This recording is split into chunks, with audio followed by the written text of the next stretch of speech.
at Will Rogers Park. As a kid, I saw Mac Thomas put Big Tookie on his back in the parking lot. Because all the Crips and shit used to meet up in the parking lot. Yeah.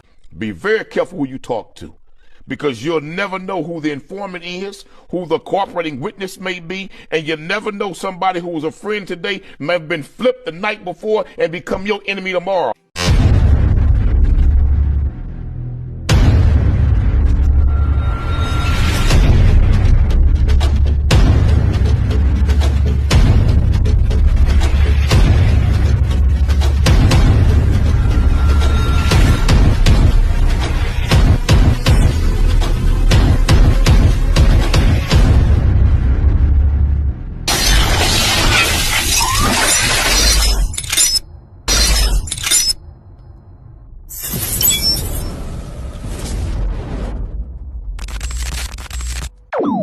About humanity, putting truth in these lies, while they busy feeding lies.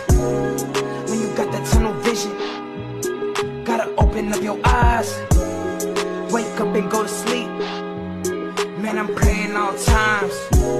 And to my guys, ain't no other side. This for my brothers, I'ma pray with y'all shine. Lock the door. Go ahead, lock the door. Lock the door. Go ahead, lock the door. Yeah, you already know.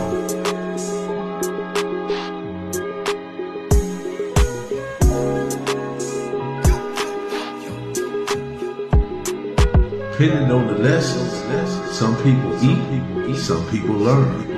But the game is going to send you big. Professor Melly Mel, the Hood Policeman, who am I with today? I guess I'm Ralph Harris. They call me Ruff Dog, all that little stuff. But through my mother and father, I'm Ralph. That's it, man. That's You'll it. always be Ralph. Yeah, that's all. Trayvon Barnes, a little rough dog. They call me D-Mac, Mac Rhythm on the Man, we music gotta get scene. D-Mac up in this Yeah, show as well. yeah. Man. I appreciate you doing that, man. But I'm here representing Ralph today. Okay, growing up, what was it like for you? Because we talking about 69, 70, 71, 72, that era, particular era, and we'll move on. Yeah. Well, I'm born in 1959, August 7, 1959. You know what I'm saying?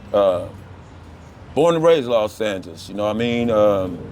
Wow, I got to see the Watts ride, motherfuckers going to the moon and shit and all that, Kennedy getting killed, Martin Luther King getting killed, all type of social stuff, gas being rationed, you know what I'm saying? Iran, Iraq type shit, all type of different shit, you know what I mean? Even seeing the demographics of Los Angeles change. I mean, from 1958 to 2025, it's been a radical change in the city. I mean, I've seen the gang membership. I'm a different type of person pertaining to that, though. I was actually put on in 1969 in the 5th grade when I went to 93rd Street School. My cousins grew up on 103rd between Stanford and McKinley. I knew Mac Thomas, Euless Thomas, Melvin Thomas, Landis Thomas, you know what I'm saying? And I was a quiet kid, but I knew how to fight a little bit, so they would take me to fight because I beat up on this kid named Eric that lived next door to my cousins, the Banks, Eddie, Anthony, Banks and so forth, when they lived on 103rd. So I was kind of known for being a quiet guy, but a little bit. But I couldn't be a gang member in my mama's home because she didn't play that shit, okay? My mother did not play that. We lived on 62nd and Avalon and stuff, and if you know anything about Royalties Market and shit, 62nd and San Pedro, I'm standing out there and then I see my mother go by.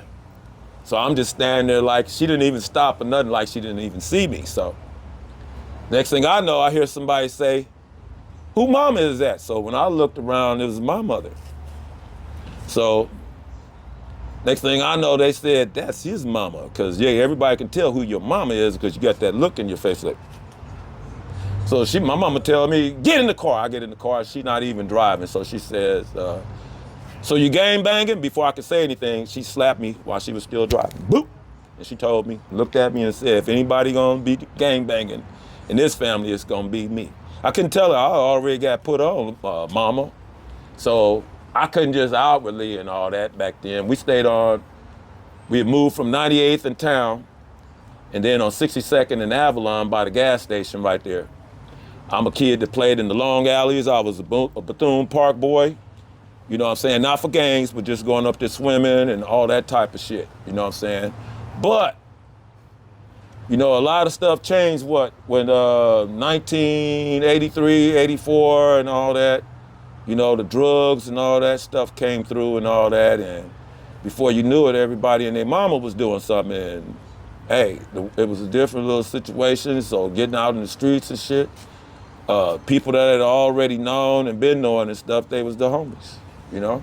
Let's go back though to about 72, 71. I think that was the era of the migration of Crips, because everybody was at that point joined. Community revolutionaries and progress, okay? People in my family, I had people in my family that were involved in black nationalism. They were actually Black Panthers and so forth, radical type people, you know what I mean? So I got to learn about a lot of different stuff and all that. But from what I remember, community revolutionaries in progress to criminal revolutionaries in progress. Actually, the Crips was wasn't like what people say, oh, the Black Panthers started. No, they didn't start. This was something that got started down here. You know what I'm saying? No, nothing from Oakland started this down here that I know of. But I can remember people were, it was just, all because you had the Cafe Boys, you had the Roman Pearls, you had the Witch Doctors, you had businessmen. You know, you had established black gangs, but every generation, the avenues and shit that Craig Monson and them was from, every generation has their own different whatever they're gonna do pertaining to the streets and whatever gang membership. Because really a gang only has really, if you really do a research, only a 5-year span. Crippin' done went over what? Damn near 50 years now. Over 50 years. It's over 50 years and so forth. 69 to we're 25, so. Yeah. Yeah. Yeah. I mean, for what it's worth, I have a thought about it. Swimming pool swimming. My first pair of Chuck Taylors, the black ones, I had some black ones. So, putting on the clothes, my shoes right there, Ricky Silas come in there and take my shoes. He in the 7th grade, I'm in the 5th grade. AKA Crazy Crip. Yeah, he became Crip, crazy Crip, Ricky Silas, okay? So, I went and got Mac. I'm thinking Mac gonna come, whoop, we see Ricky. He got all my shoes. I'm thinking he gonna get my shoes for me. I'm looking at Ricky, he said, go get your shoes. I was like, huh? I was a little kid. He said, go get your shoes, homie. And I had to go over there and fight Ricky Silas to get my shoes back. Because I was gonna get my ass beat anyway coming home without them, so. You know what I'm saying? So that was my introduction and all that. Mac Thomas eventually caught a case overall for Hoover, 41st, 42nd, he killed some bloods and shit way back in the day. He came all the way from out of Compton and Watson stuff to put it down and stuff. That boy wasn't no joking shit. Yeah, that was one of his cases that he got caught up in. Then he came home, I believe. And I lost track and all that. I heard they went out after they moved off 103rd and between Stanford and McKinley, they started like 3 to 5 different sets. Pocket Hood, I might be wrong, don't get me to quote. Brandy's. It started a couple Crip sets out in Compton, because Compton was all bloods. Pyru Street over by Dudo's, where you can go over and play at the, the bowling alley. Nobody remember that, right? And also they had the recording studio where major stars came there and performed the stuff at the club that they had there. So it was a little bit different. I went to 61st Street School, left there, went to 93rd Street School.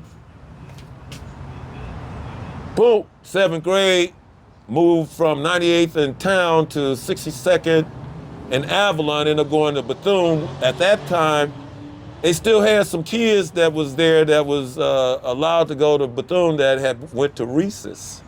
There was a time at Bethune that the high school kids could come up there and get their ass kicked if you went up to Bethune.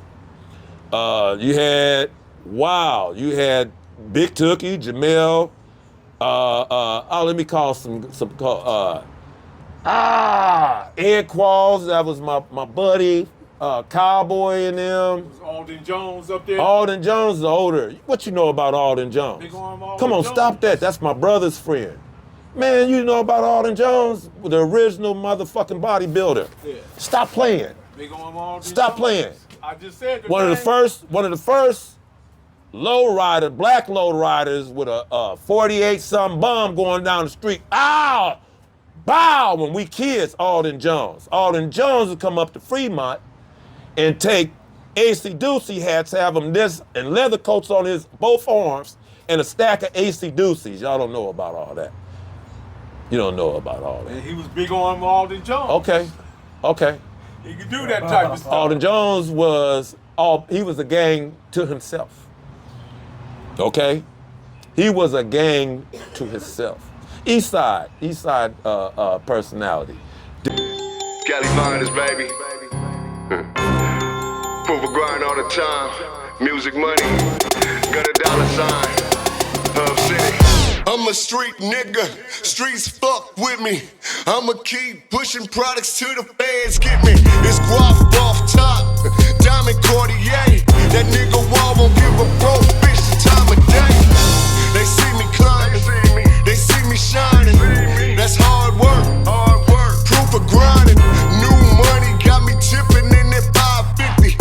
Ali, bad man, and I'm so pretty. I got that tech with me. That's my hater sprayer.